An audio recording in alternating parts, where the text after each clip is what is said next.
Out of sheer stupidity and morbid curiosity, I decided to watch Welcome to Raccoon City. That was the most self-destructive thing I've done in a while.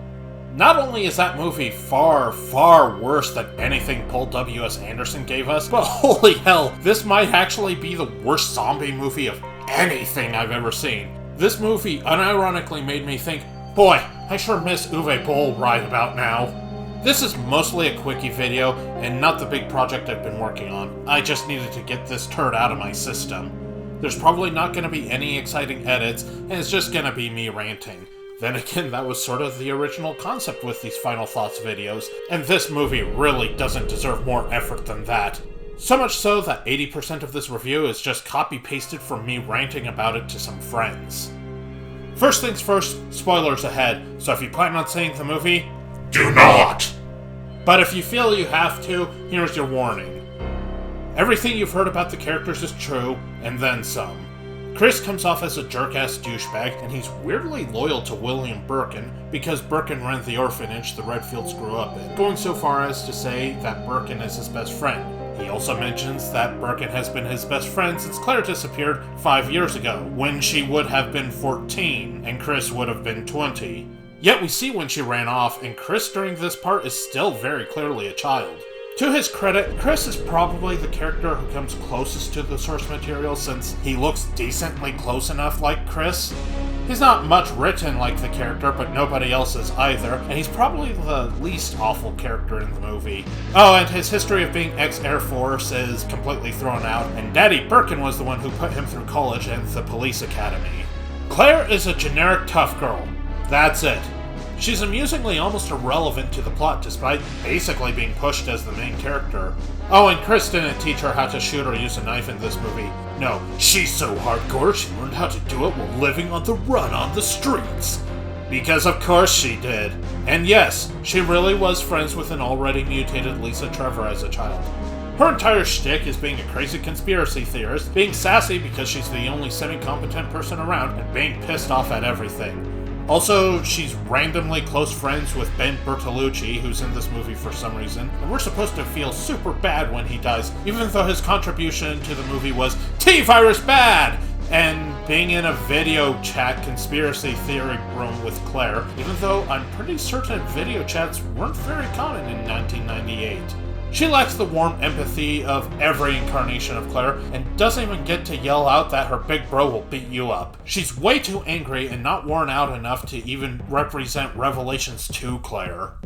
Leon is 100% a retard. There's no nice way of putting it. They wrote him actually retarded. He's an incompetent jack-off who can barely figure out how to hold a gun, including a part where he can't even cock a shotgun correctly, has to constantly be saved, is constantly talked down to, and is painfully unfunny.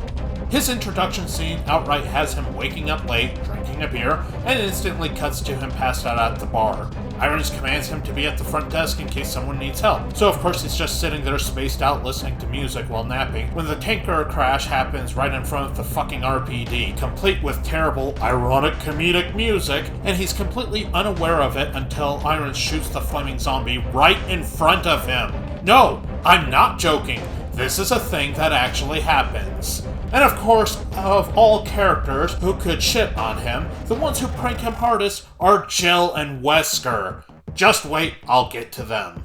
When Irons abandons the station, he's told he's in charge because funny. And when Irons returns, we get the hilarious line of, "Are you in charge again?" He almost kills Chris and Claire when he blows up Birkin in a laughably bland fashion with a rocket launcher he just randomly finds on a train. Because, haha, funny. He's nothing like any incarnation of Leon. He's not a rookie justice puppy like the remake. He's not the determined depressant who just broke up with his girlfriend the night before his first day as a cop like the original. And he's not even the snarky smartass he eventually becomes starting in Resident Evil 4. Jill is another bland, tough action girl. And despite dating Wesker, she never calls him by his first name. The entire movie she just calls him Wesker. Probably because the people who made the movie don't realize Wesker's first name is Albert.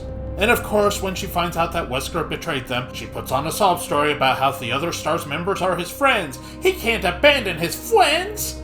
Later on, she shoots him, and it's cringe-inducing. This one was fully explained before the movie even came out, when Jill was described as something akin to the cool girl who can hang with the boys. The most mischievous we ever saw Jill was the occasional bit of banter with a few partner characters, and was usually good-natured.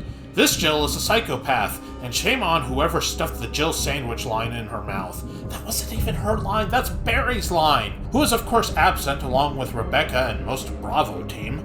Also, as for the controversy regarding the casting, it doesn't matter, because these characters are the ones you know in name only, so why bother with accurate casting for Jill and Leon? It is pretty funny we were told they were cast for their ability to portray these characters and not just look like them, though, cause they're neither. And Wesker, holy fuck, he's not evil, he's not the mastermind.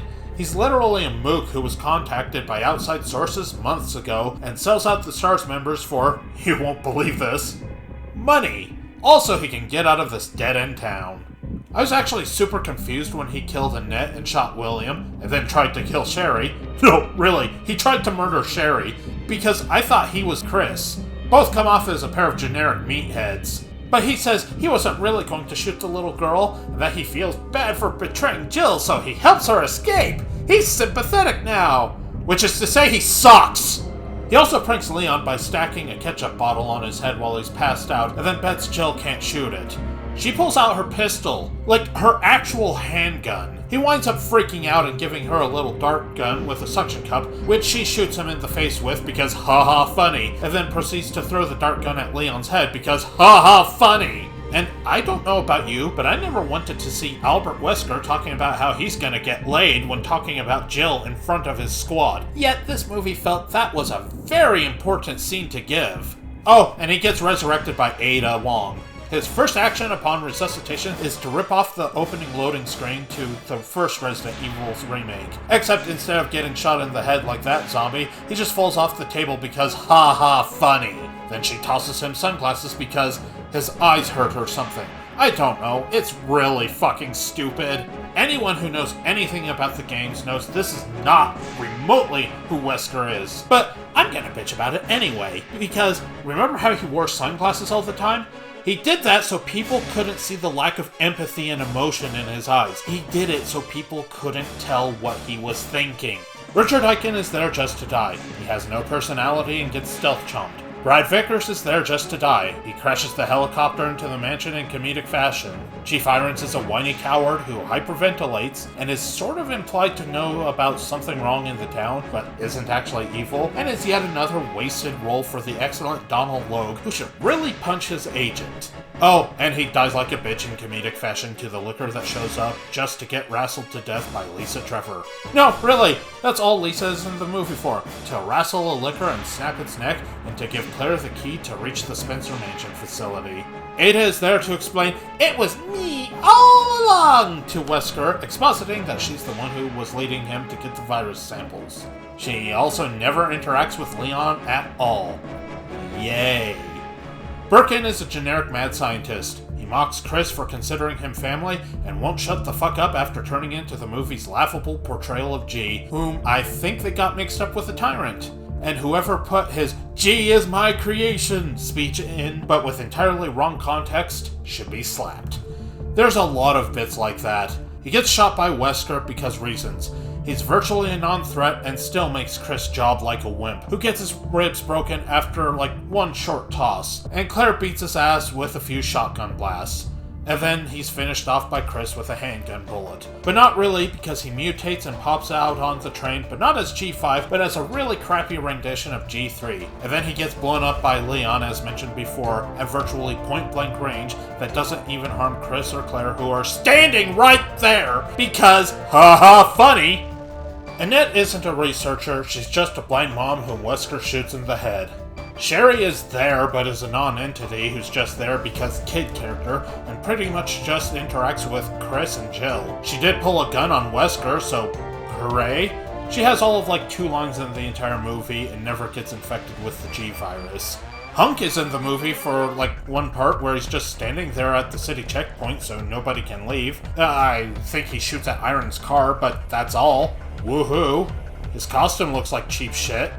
There's also a random video of the Ashford twins from Code Veronica, except instead of playing into the creepy incest vibes and their sheer sadism, it's just there to imply them torturing the bug was intended by Birkin, and this was the result of his research?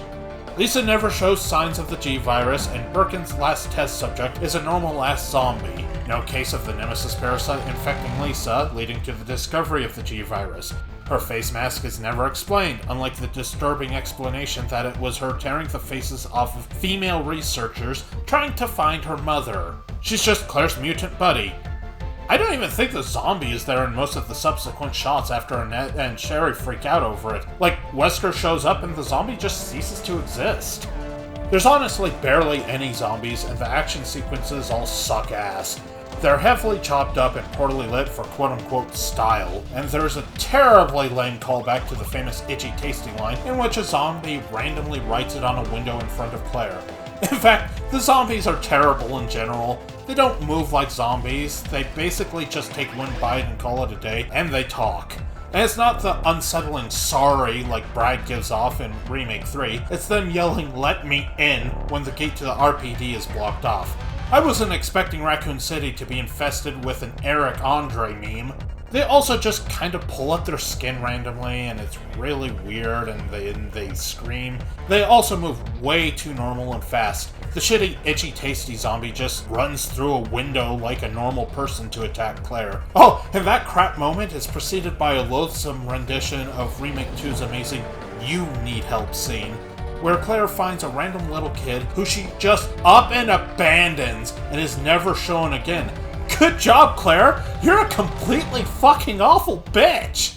Chris also gets surrounded by zombies at one point, and it cuts away and comes back without any explanation as to how he got away unscathed. There's also a scene where Chris is fighting zombies in the dark, and the only thing you can see is flashes of light from gunfire, which I'm pretty sure is something Uwe Boll used in Alone in the Dark, which tells you everything you need to know about this turd.